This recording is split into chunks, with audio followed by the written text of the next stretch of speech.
Well, we saved this old motorhome from going to the trash. I don't know if it's gonna be worth it or not.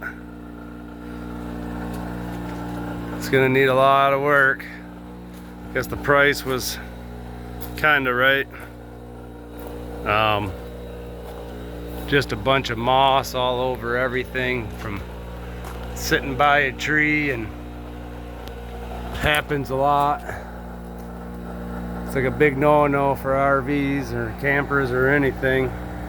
Biggest problem is they start plugging up all these weep holes and stuff and causing them to leak.